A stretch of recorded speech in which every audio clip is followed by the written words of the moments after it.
Gerimis tipis sisa hujan pukul 11 malam tadi masih menyisakan hawa lembab yang menusuk tulang. Di dalam ruang tamu rumah tuanya, Damar masih terjaga. Lampu neon di langit-langit berkedip sekali, lalu meredup, menyisakan cahaya kekuningan yang membuat bayangan lemari jati di sudut ruangan tampak lebih panjang dari aslinya. Jam dinding kayu berdetak berat. Jarum pendeknya baru saja melewati angka 1, menuju angka 2 pagi. Perutnya perih. Sejak sore tadi, ia hanya sibuk dengan tumpukan berkas mutasi kantor yang tak kunjung usai. Di tengah keheningan yang mencekam itu, telinganya menangkap suara yang sangat akrab di telinga masyarakat urban Indonesia. Tek, tek, tek. Suara kayu dipukul ritmis. Itu suara tukang nasi goreng. Namun, ada yang ganjil. Biasanya para pedagang itu lewat dengan langkah mantap atau dorongan gerobak yang terdengar gesekannya dengan aspal. Suara kali ini terdengar lebih lambat, seolah setiap ketukan kayu itu diayunkan dengan tenaga yang sangat besar namun ragu-ragu. Tek, tek. Damar bangkit. Rasa laparnya mengalahkan akal sehat yang biasanya memperingatkan dia tentang jam-jam rawan di lingkungan perumahan tua ini. Ia berjalan menuju pintu depan. Kunci slotnya berderit saat diputar, suara yang biasanya tidak terdengar sekeras itu. Saat pintu terbuka, hawa dingin yang tak lazim langsung menyapu wajahnya, membawa bau tanah basah yang sangat pekat dicampur aroma samar seperti sesuatu yang gosong. "Bang, nasi goreng 1," teriak Damar ke arah kegelapan gang. Suara ketukan kayu itu berhenti seketika. Sunyi mendadak menjadi sangat padat. Bahkan suara jangkrik yang tadinya mengerik di bawah pohon mangga depan rumahnya pun lenyap, seolah-olah seluruh alam semesta menahan nafas. Dari tikungan gang buntu yang tidak memiliki lampu jalan, sebuah siluet mulai muncul. Gerobak itu keluar dari kegelapan secara perlahan. Damar mengernyitkan dahi. Gerobak itu tampak kusam. Kayu-kayunya terlihat menghitam seolah pernah tersambar api atau dibiarkan membusuk dalam tempat lembab dalam waktu lama. Tidak ada lampu hias atau lampu neon kecil yang biasanya melingkari gerobak nasi goreng. Hanya ada satu lampu minyak kusam yang bergoyang di pojok gerobak, memberikan pencahayaan remang-remang yang tidak stabil. Si penjual berjalan di belakang gerobaknya. Ia mengenakan caping bambu yang sangat lebar, menutupi seluruh wajahnya hingga ke batas leher. Bajunya berwarna gelap, mungkin biru tua atau hitam, yang tampak basah kuyup meski gerimis sudah hampir reda. "Bungkus atau makan sini, Mas?" Suara itu terdengar sangat rendah, parau, dan seperti keluar dari lubuk tenggorokan yang kering. "Makan di sini saja, Bang. Piringnya saya bawa masuk nanti. Saya taruh di pagar kalau sudah selesai," jawab Damar sambil merapatkan jaketnya. Si penjual tidak menjawab. Ia mulai memasak. Disinilah keganjilan kedua mulai merayap di tengkuk Damar. Biasanya, saat tukang nasi goreng memasak, akan tercium aroma harum bawang putih, terasi, dan kecap yang menggoda selera. Namun yang keluar dari wajan itu adalah kepulan asap putih yang berat dan berbau sangit, seperti bau rambut atau bulu binatang yang dibakar. Tidak ada suara desis api yang kuat, hanya suara sutil yang beradu dengan wajan dengan bunyi dentang yang memekakkan telinga di tengah kesunyian malam. Cering, cering, cering. Damar berdiri di balik gerbang besi rumahnya, hanya berjarak 2 meter dari gerobak itu. Ia mencoba melongok ke arah wajan, namun posisi caping si penjual selalu berhasil menutupi wajah dan apa yang sedang ia aduk di dalam sana. Damar memperhatikan tangan si penjual saat mengambil bumbu. Kulit tangannya putih pucat, hampir transparan, dengan urat-urat biru yang terlihat jelas menonjol. Dan yang membuat jantung Damar berdegup kencang adalah saat tangan kanan si penjual meraba botol kecap, jari jempolnya tidak ada. Bukan hanya terpotong tapi seolah-olah pangkal jempol itu memang tidak pernah ada di sana, menyisakan permukaan daging kaku yang tampak menghitam. "Pedas, Mas?" tanya si penjual tanpa mendongak. "Sedang saja, Bang," jawab Damar singkat. Ia mulai merasa tidak nyaman. Ia ingin membatalkan pesanan itu, tapi kakinya seolah terpaku di balik gerbang. Si penjual terus mengaduk, gerakannya kaku, patah-patah seperti sebuah mesin tua yang dipaksa bekerja.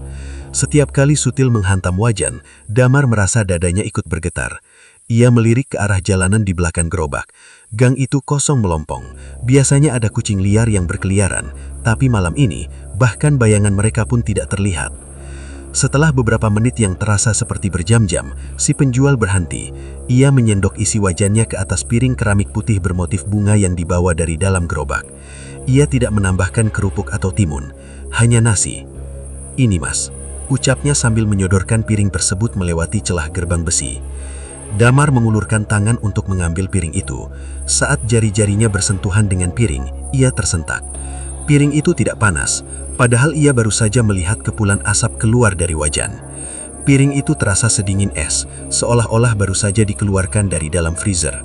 Dan saat jemari mereka bersentuhan sesaat, Damar merasakan kulit si penjual teksturnya sangat kasar dan berminyak, seperti menyentuh permukaan lilin yang setengah meleleh. "Berapa bang?" tanya Damar dengan suara gemetar. 20.000.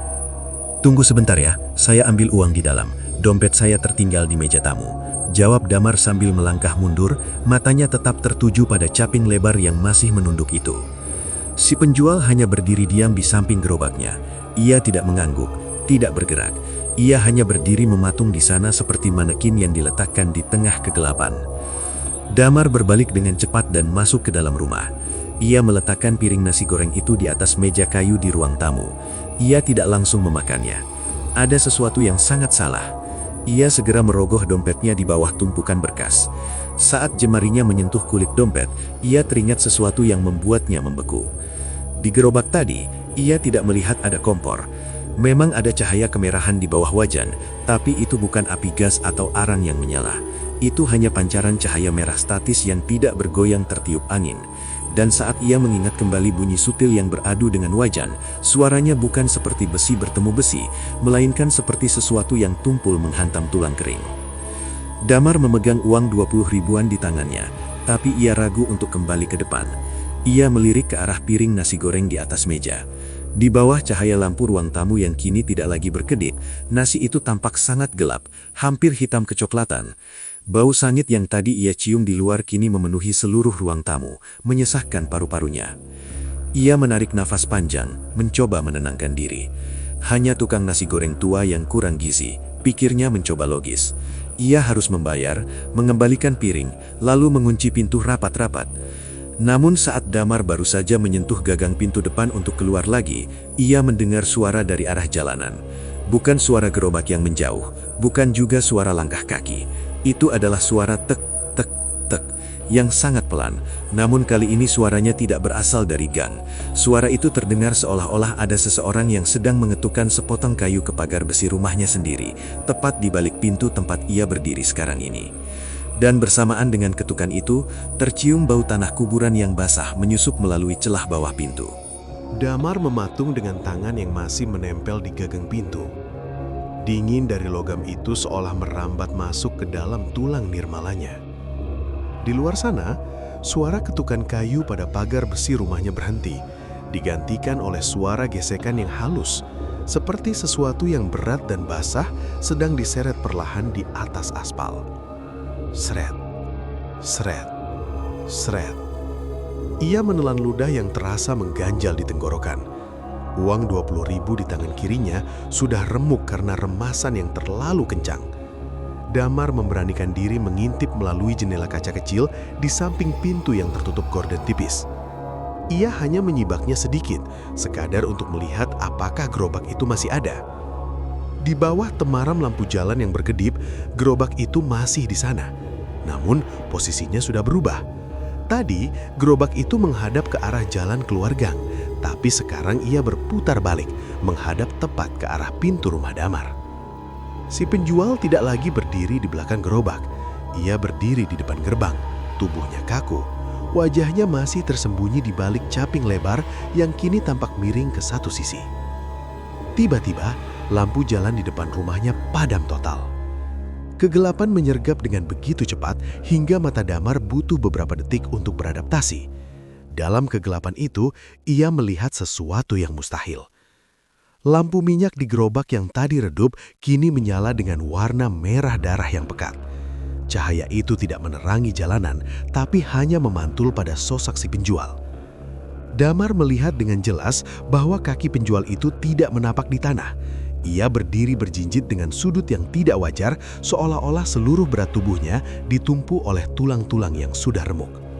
Damar mundur 2 langkah. Ia memutuskan untuk tidak keluar. Persetanan dengan uang 20.000 itu. Ia ingin segera masuk ke kamar, menyelimuti seluruh tubuhnya dan menunggu hingga matahari terbit. Namun, saat ia berbalik menuju meja ruang tamu, bau sangit dan aroma tanah basah tadi meledak dengan hebat, memenuhi indera penciumannya hingga ia merasa mual. Matanya tertuju pada piring nasi goreng yang ia letakkan di meja tadi. Di bawah lampu ruang tamu yang mendadak meredup hingga ke titik paling lemah, wujud nasi goreng itu telah berubah sepenuhnya. Nasi yang tadinya terlihat gelap, kini benar-benar menjadi gundukan tanah merah yang masih basah dan menggumpal. Di dalamnya, puluhan ulat putih bertubuh gemuk, larva lalat yang biasa ditemukan di bangkai, menggeliat keluar masuk dari dalam gundukan tanah tersebut. Sesuatu yang ia kira sebagai potongan daging ayam ternyata adalah potongan kuku manusia yang kuning dan tebal. Yang paling mengerikan adalah sendok logam yang ia bawa dari dapur. Sendok itu kini berubah menjadi sepotong kayu nisan yang sudah lapuk dan berlumut dengan bagian ujung yang patah tajam. Damar menutup mulutnya, menahan muntah yang sudah sampai di pangkal kerongkongan. Ia gemetar hebat. Ia ingin membuang piring itu, tapi tangannya terlalu lemas bahkan untuk sekadar menyentuh meja. Saat itulah ia menyadari sesuatu yang lain. Suasana di dalam rumahnya menjadi sunyi yang tidak alami. Detak jam dinding kayu yang biasanya berat dan berisik mendadak hilang. Ia menoleh ke arah jam dinding. Jarumnya berhenti tepat di angka 200. Lalu suara itu muncul lagi. Tek, tek, tek.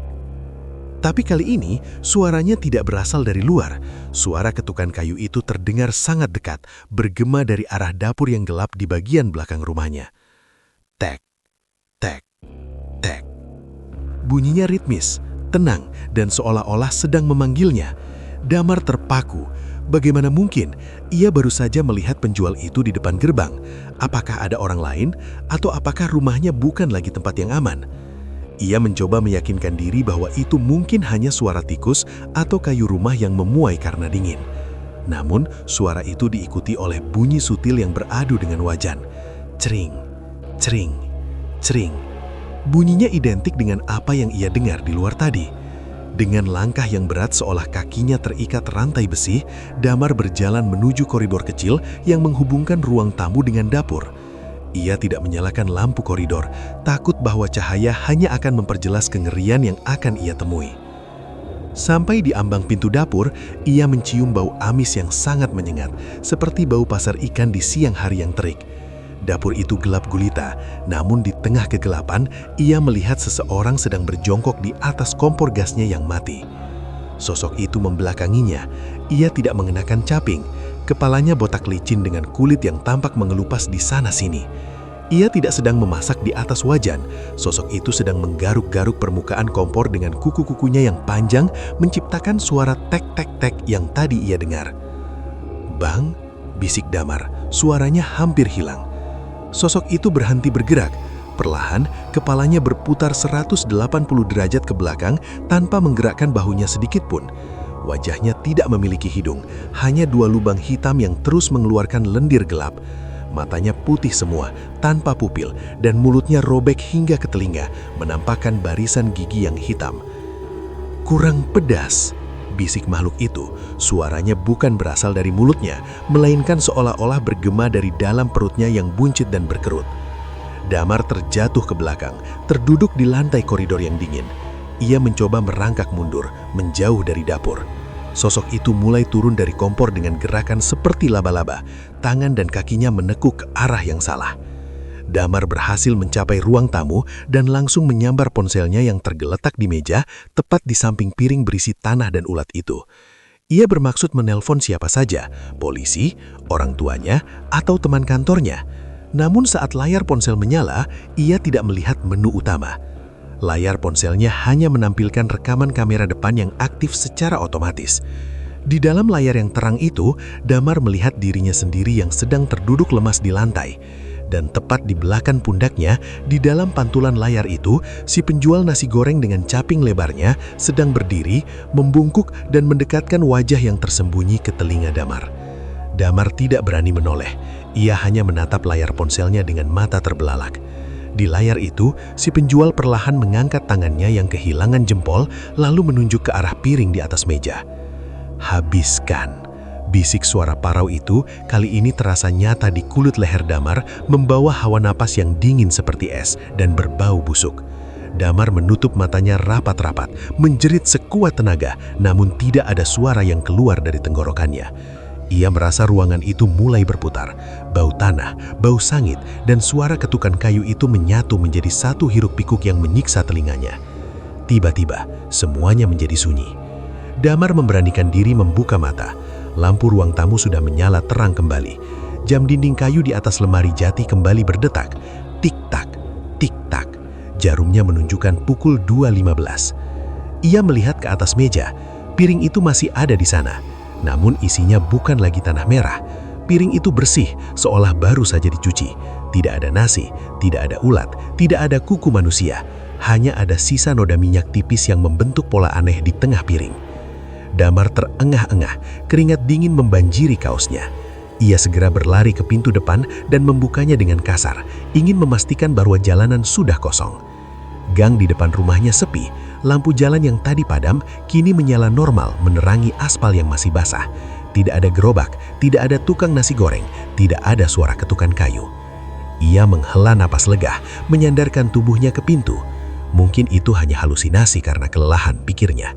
Ia menutup pintu dan menguncinya rapat-rapat, lalu berjalan kembali ke ruang tamu untuk membereskan piring tersebut. Saat ia memegang piring keramik itu untuk membawanya ke dapur, ia merasakan sesuatu yang janggal di bawah piring. Ia membalikkan piring tersebut. Di dasar piring yang putih bersih itu, terdapat sebuah pesan yang ditulis dengan cairan merah kental yang masih basah, seolah ditulis dengan ujung jari yang tumpul. "Kembalikan jempolku." Damar menjatuhkan piring itu hingga pecah berkeping-keping. Di tengah pecahan keramik itu, ia melihat sesuatu yang tadi tidak ada di sana. Sebuah benda kecil, pucat dan kaku, terletak di antara puing piring. Itu adalah sepotong jempol manusia yang terputus dengan kuku yang panjang dan kusam yang perlahan mulai bergerak-gerak seperti cacing di atas lantai ubinnya. Dari arah dapur yang gelap, suara ketukan kayu itu terdengar lagi. Kali ini, suaranya berasal dari bawah lantai tempatnya berdiri.